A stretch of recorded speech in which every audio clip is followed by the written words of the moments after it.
नंदुरबार जिल्ह्याचे पोलीस अधीक्षक श्रवण दत्त एस नागरिकांना आवाहन करतात की सोशल मीडियावर आक्षेपार्ह पोस्ट करणाऱ्यांवर सायबर पोलिसांची कडी नजर आहे। कोणत्याही समाजाची धार्मिक भावना दुखावून तेढ निर्माण होईल असे मेसेज, पोस्ट, व्हिडिओ शेअर अथवा स्टेटसला ठेवू नका। एखाद्या आक्षेपार्ह पोस्ट किंवा कृत्यांमुळे तुमच्यावर गुन्हा दाखल होऊ त्याचा परिणाम तुमच्या भविष्यावर होऊ शकतो। सण उत्सवाच्या काळात कोणत्याही अफवांवर विश्वास ठेवू नये, तसेच बेजबाबदारपणे पोस्ट, मेसेज फॉरवर्ड करू नये। सर्व नागरिकांना जबाबदारीने सोशल मीडियाचा वापर करावा व सामाजिक सलोखा राखण्यासाठी पोलिसांना सर्व नागरिकांना आवाहन आहे।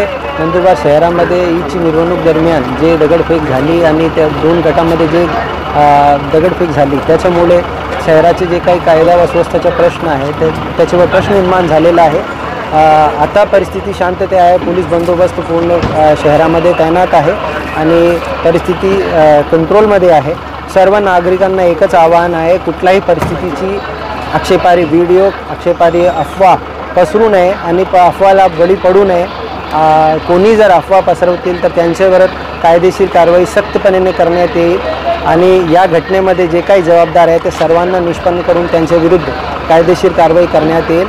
सर्वांना शांतीचं आव्हान देतोय। सर्वांच्या सहकार्य प्रशासनाला अपेक्षित आहे। एवढंच बोलतो। जय हिंद, जय महाराष्ट्र।